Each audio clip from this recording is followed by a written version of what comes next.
Okay, let's jump right into this explainer. Today we're taking a highly abstract, sometimes even mystical concept, the vibe, and breaking it down into a deeply logical 7-step chain reaction. Look, we all know what a vibe is, right? You walk into a room, meet someone new, and before they even utter a single word, you get a distinct feeling. Some folks are incredibly grounding. They literally bring the room's tension down just by sitting there. Others, pure chaos. They spark anxiety the second they walk through the door. Some leave you inspired, while others drain your social battery in 5 minutes flat. But what is that energy? Is it magic or is it mechanics? Well, that's exactly what we're decoding today. Now, we have to ask ourselves, is a vibe just some mystical energy field floating randomly around us? Because if it is, well, we're out of luck. We're just at the mercy of the universe. But what if it's deeply structural? What if your vibe is actually the final, visible output of a very specific internal process? A process we can map out, understand, and most importantly, control. Thinking about it mechanically, that is a total game changer. It means you actually have the power to consciously adjust what you're radiating out into the world. So the absolute most crucial point here is that your frequency, your vibe, isn't an accident. Not at all. It's a highly tangible field you're constantly broadcasting. It's really the long-term accumulation of your internal alignment, finally made visible through your behavior, your microexpressions, your physical presence. You are literally always transmitting a signal. Think about that one friend who can completely calm down a frantic room just by walking in, or that boss who makes your heart race just by standing near your desk. That's it. That is their personal frequency in action. To really get a grip on how this signal is generated, we're going to logically deconstruct the whole thing piece by piece.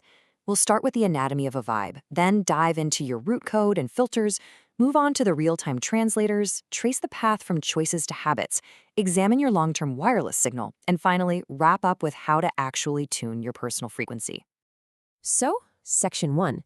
The anatomy of a vibe, deconstructing the chain reaction.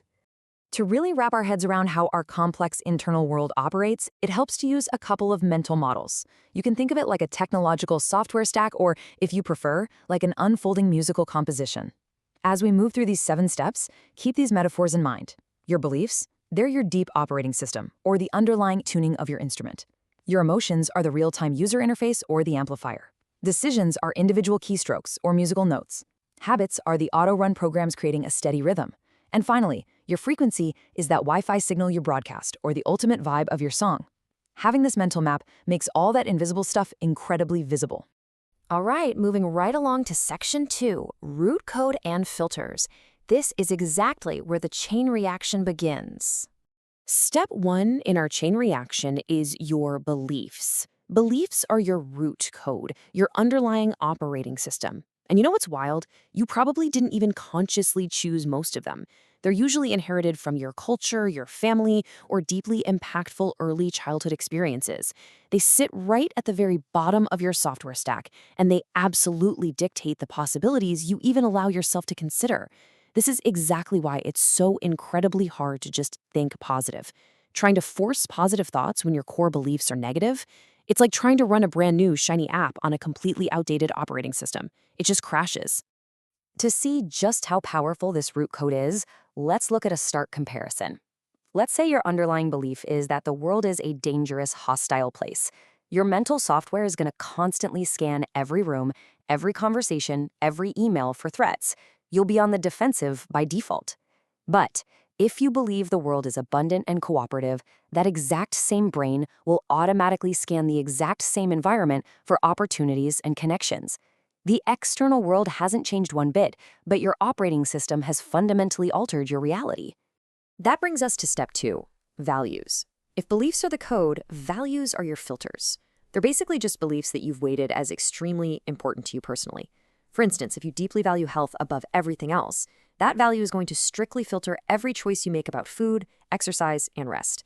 But if someone else values status above all else, their underlying belief system will push them toward entirely different decisions, maybe flashy spending or overworking to impress people. Values give direction to your root code. Now we enter Section 3, the real-time translators, where cognition meets biology. Step 3 focuses on thoughts and emotions. Every single mix of your deep beliefs and heavily weighted values has to pass through the filter of how you feel right now, in this exact fleeting moment. This is a super fascinating intersection. It's where your steady, long-term programming violently collides with your fluctuating hourly biology. Your emotions are acting as the real-time translators for your actions. And the absolutely crucial point here is that this biological chemical soup, we're talking dopamine, cortisol, serotonin, it can completely hijack your rational decision-making. I mean, we've all been hangry, right? A tired, hungry brain, flooded with stress hormones from terrible sleep or way too much caffeine, will imagine a malicious threat in a totally harmless one-word text message. You just assume the worst. But a calm, rested brain running on a balanced chemical soup easily sees that the exact same text message is just a typo. Your feelings are the amplifier, massively coloring your underlying code before it ever reaches the surface. On to Section 4. From choices to habits, building the rhythm. Here, we transition from those internal, invisible feelings to external reality. Step 4 is choices and decisions. This is the exact moment things become visible to the outside world. Decisions are the keystrokes. They are the micro-expressions of your entire belief, value, and emotion system interacting with your environment. Thinking back to our musical metaphor, every single choice you make today, what to eat, how to reply to an email, whether you hold the door for someone, is like striking a single note on a tuning fork.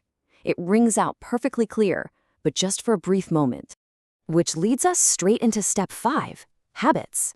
You see, if you do something once, if you strike that tuning fork a single time, it's really just isolated noise. But if you repeat those exact same keystrokes, if you strike those notes over and over, a metronome starts ticking. Those automatic, reinforced programs form a steady, undeniable rhythm.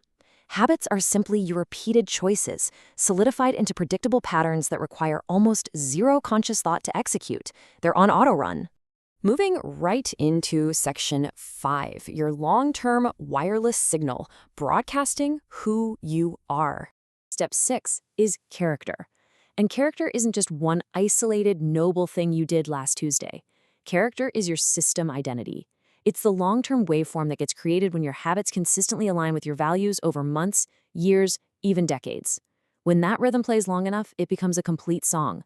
It forms a completely unique, highly stable signature pattern, almost like a fingerprint, that defines who you fundamentally are. It is the sum total of your automatic programming. And this brings us to step 7, the ultimate output, frequency. This is the vibe you radiate.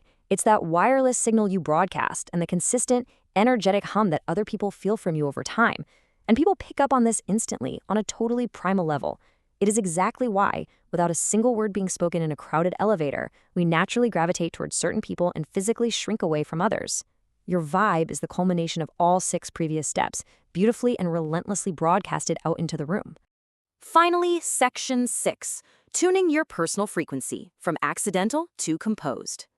Pulling all of this together, there's a quote that beautifully captures the entire journey. It goes like this. Frequency is the music of your character, played through the instrument of habit, tuned by belief, and amplified by emotion. That really hits the nail on the head, doesn't it? It perfectly summarizes how your internal, deeply subconscious alignment creates the undeniable song of your life. It takes this mysterious, magical concept of a vibe and breaks it down into a mechanical reality that we can actually work with. Okay, so here's the ultimate takeaway from this explainer. If you realize your frequency is currently a little off, like if you constantly feel chaotic or if you're unintentionally draining the people around you, you cannot start by just trying to fake a better Wi-Fi signal. You can't just slap a smile on, force toxic positivity, and pretend everything's great. That's treating a symptom. To actually change your frequency, you've got to go all the way back down the chain reaction and rewrite your root code. You have to bravely interrogate your beliefs, critically reweigh your values, actively manage those biological emotional amplifiers like your sleep and diet, and consciously change your daily keystrokes. Think about it. You tune a piano by systematically adjusting the strings inside, right? You don't tune it by yelling at the keys. I want to leave you with one final thought to ponder about your own presence in the world. The next time someone walks into a room and you immediately feel their energy, remember the 7 structural steps it took to create it. And more importantly, hold the mirror up to yourself and ask, what frequency are you currently broadcasting? Is it composed, deliberate, and aligned? Or is it just an accidental compilation of inherited noise? And if it's the latter, does your foundational root code need a serious update? Thanks for exploring this chain reaction with me today. It's a really powerful lens to view ourselves through, and I hope it helps you compose the exact frequency you want to share with the world.